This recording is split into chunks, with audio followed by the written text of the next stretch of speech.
Hello po mga kabayan, kamusta po kayo? Si Kamanong po inyong lingkod ay nagbabalik po muli at tayo po ay magsama-sama magkomentuhan dito po sa Tambayan mga kabayan.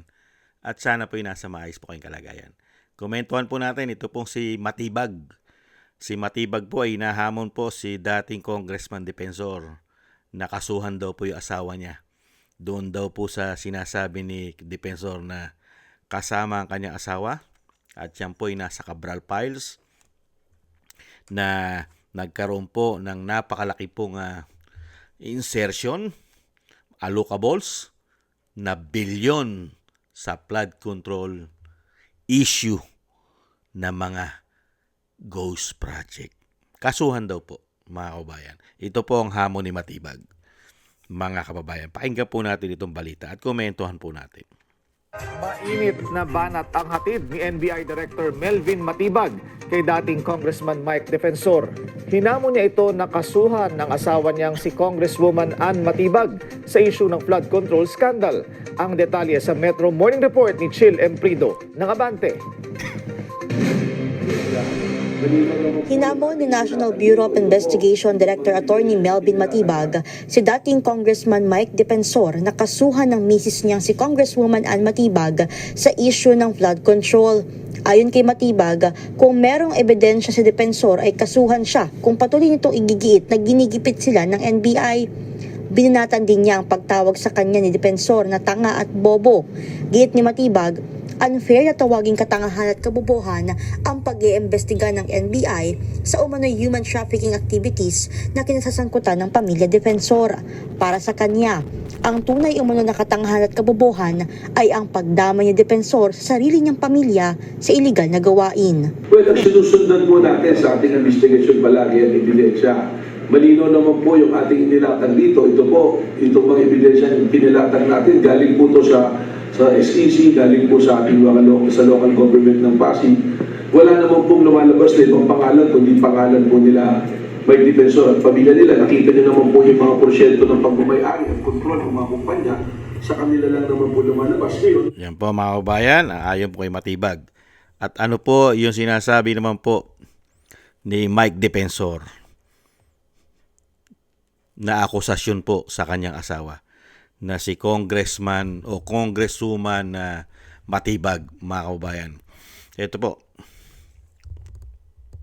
Yan po mga kababayan, ayon po kay Defensor, ang kayabangan ni Matibag ay lumalabas na naman para manggipit sa mga lumalaban sa korupsyon. Ano pa po? Hindi ba 1.2 billion ang flood control allocation ng flood control ni Congresswoman Ann Matibag? Yan po, mga kababayan, ang pahayag po ni Defensor na sinasabi naman po ni Matibag na kasuhan daw po ang kanyang asawa kung mayroon daw pong ebidensya si Defensor. Huwag kang mag-alala. Darating po ang panahon. Huwag kang mainip, Matibag. Malapit na. Nasa kapangyarihan ka pa. Iniintay lang po namin na mawala sa kapangyarihan si Lupin na tinatawag na bangag ng kanyang ate, Diomano. Iniintay lang po yan ng taong bayan. Paano ka magsasampa ngayon ng kaso sa grupo ng gobyernong sindikato, Diomano? Sige nga, napakahirap magsampa ng kaso ngayon. Lalong-lalo ko ito'y laging kino-cover up, Diomano. Sa tingin mo, si Defensor, mga kababayan, hindi ginigipit? Hindi po ba pinupolitika? At parte ng panggigipit ang ginagawa nila kay Defensor? Bakit po? Sino po ba ang nag-iingat sa mga Marines, mga soldiers, 22 soldiers na nagbunyag ng maanumalyang delivery ng maleta? At ito po ay mga tauhan ni Saldico. Hindi po ba si Saldico takot na takot sila pauwiin si Saldico dahil sa dami ng nalalaman ito. At sa tingin nyo, itong asawa ni Matibag makakaligtas sa napakalaki na nakuha na alokasyon, pondo, flood control sa Laguna? Si Ann Matibag? Huwag kang mag-alala, Melvin Matibag. Darating po lahat ng gusto mong mangyari. Hindi lang sa asawa mo. Hindi lang sa asawa mong congressman. Baka pati sa'yo. Lumabas din ang baho mo pag wala ka na sa kapangyarihan bilang NBI Director. Hindi ka naman panghabang buhay riyan. Hindi po ba mga kababayan? Matatapos at mawawala ka rin sa kapangyarihan. At kami naman po'y naghihintay lang kung ano ang masusunod na kapalaran ni Melvin Matibag at ng kanyang asawa na si Congresswoman Ann Matibag. Pag po dumating ang tamang panahon, lalong-lalo po kung isang agila ng Mindanao ang magiging presidente, tingnan po natin ang tapang at angas ni Matibag, kasama po ang magkapatid na Remulla. At syempre po ang pamilya ni Lupin Di Umano. Tingnan po natin ang maangas at tapang nila. At lalong-lalo po ang majority po sa House of Representatives na tinagurian pong mga buhaya ayon kay Kiko Barsaga. At syempre nakita naman po natin sa Senado kung sino po ang nagtatakip at kino-cover up din nila Di Umano ang malawakang korupsyon. Hindi kaya? Kaya Matibag, lubos-lubusin mo na ang tapang mo habang nasa kapangyarihan pa si Lupin na tinatawag na bangag ng kanyang ate, Di Umano. Lubos-lubusin mo na. Lahat na, kasuhan mo na. Hindi po ba? Masyado ka ng punong-puno na ang taong bayan. Ang taong bayan ay hindi lang nagsasalita.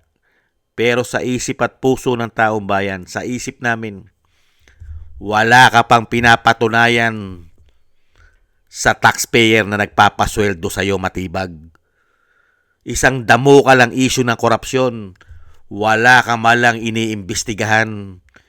Ang iniimbestigahan mo, puro yung naghahanap ng katarungan sa pagnanakaw na ginawa sa bayan. Puro naghahanap ng katarungan na kinakasuhan mo. Hindi kaya? Pero yung mga magnanakaw na mismo ang Pangulo ang nagsabing mahiya naman kayo sa ginawa nyo korupsyon. Pero ang NBI, wala pong iniimbestigahang magnanakaw na mga congressman, mga senador. Piling-pili lang. Piling-pili. Selective lang. Hindi po ba? Masyadong halata. Nasira po ang respeto ng mga Pilipino sa NBI nung magkaroon po ng isang direktor na katulad ni Matibag. Di Umano. Natibag na po. Natibag na ang NBI. Nawalan ng respeto ang mga Pilipino. Hindi kaya? Kaya tayo po yung umaasa mga kababayan na darating ng panahon yung sinasabi po ni Melvin Matibag, nakasuhan daw po ang kanyang asawa dahil meron itong allocation o allocables na 1.2 billion flood control. Inaasahan na po natin yan, lalong-lalo po sa tamang panahon. Pagka po lumabas na't lumutang na si Saldico, kung iba na po ang Pangulo at gawing state witness si Saldico, patay silang bata sila lahat. Pag naging state witness si Saldico at ang mga diskaya at marami pang iba, patay silang lahat. Hindi kaya Matibag? At tinitiyak po natin na hindi na po si Matibag ang direktor ng NBI sa tamang panahon. Hindi po ba? Good luck na lang po. Good luck na lang po natin si Matibag. Ang akala kasi ni Matibag, ang kapangyarihan ay hindi na mawawala sa kanila. Hindi po papayag ang taong bayan na ganyan lang po ang klaseng mamumuno sa ating bansa. Pinasusweldo mo, pero mga walang ya ang maglilingkod sa iyo. Papayag ka ba? Nagpapasweldo ka, ang maglilingkod sa iyo ay puro walang ya at magnanakaw. Di umano? Hindi po ba? Papayag ka ba ng ganyan? Mga siraulo na lang at nakikinabang ang mapapaniwala ng mga taong yan. Hindi kaya mainstream media? Nagtatanong lang tayo. Maraming salamat po sa nagusto po natin Tambayang Makabayan sa YouTube at TikTok.